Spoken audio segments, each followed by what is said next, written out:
വിതുര താലൂക്ക് ആശുപത്രിയിൽ നിന്നും വിതരണം ചെയ്ത ഗുളികയിൽ മുട്ടുസൂചി കണ്ടെത്തിയെന്ന വ്യാജ പരാതിയിൽ അന്വേഷണം ആവശ്യപ്പെട്ടുകൊണ്ട് ആരോഗ്യവകുപ്പ് DGPക്ക് രേഖാമൂലം പരാതി നൽകിയിരിക്കുകയാണ്.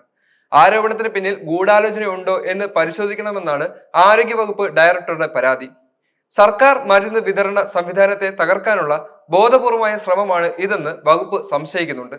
അതേസമയം മുട്ടുസൂചി ഗുളികയിൽ കണ്ടെത്തിയെന്ന വ്യാജ പരാതിക്കെതിരെ പൊതുപ്രവർത്തകന്റെ പരാതിയിൽ വിതുര പോലീസും കേസ് രജിസ്റ്റർ ചെയ്തു. നിജസ്ഥിതി കണ്ടെത്തണമെന്ന പൊതുപ്രവർത്തകന്റെ പരാതിയിലാണ് കേസെടുത്തിരിക്കുന്നത്.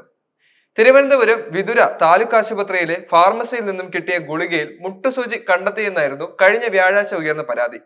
ശ്വാസം മുട്ടലിന് ചികിത്സ തേടി മേമല സ്വദേശി വസന്തയ്ക്ക് നൽകിയ സിമോക്സ് ക്യാപ്സൂൾ ഗുളികയെ ചൊല്ലിയായിരുന്നു പരാതി വന്നിരുന്നത്. സാമൂഹ്യ മാധ്യമങ്ങളിൽ വീഡിയോ അടക്കം പ്രചരിച്ചതോടെ ആരോഗ്യവകുപ്പ് അന്വേഷണം പ്രഖ്യാപിച്ചിരുന്നു. വകുപ്പ് നടത്തിയ തെളിവെടുപ്പിലും പരിശോധനയിലും പരാതിയിൽ കഴമ്പില്ലെന്നാണ് കണ്ടെത്തിയിരിക്കുന്നത്. പരാതിക്കാരിയുടെ കൈവശമുണ്ടായിരുന്ന ബാക്കിയുള്ള ഗുളികയിലോ മറ്റ് സ്റ്റോക്കിലോ പ്രശ്നമൊന്നും കണ്ടെത്തിയിരുന്നില്ല.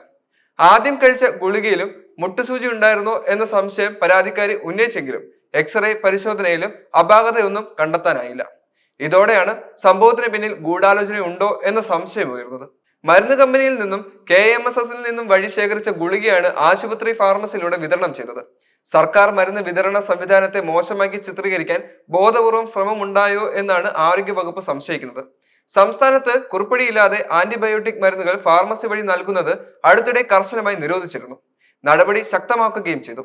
ആന്റിബയോട്ടിക് മരുന്ന് വിൽപ്പന സംസ്ഥാനത്ത് കുത്തനെ കുറഞ്ഞുവെന്ന കണക്കും പുറത്തു വന്നിരുന്നു.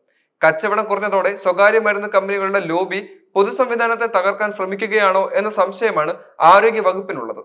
ശക്തമായ അന്വേഷണം ആവശ്യപ്പെട്ടാണ് DHS രേഖാമൂലം DGPയെ പരാതി അറിയിച്ചിരിക്കുന്നത്. നേരത്തെ മെയിൽ വഴിയും വിവരം കൈമാറിയിരുന്നു. ഇതിനകം തന്നെ പോലീസ് അന്വേഷണം തുടങ്ങിക്കഴിഞ്ഞു.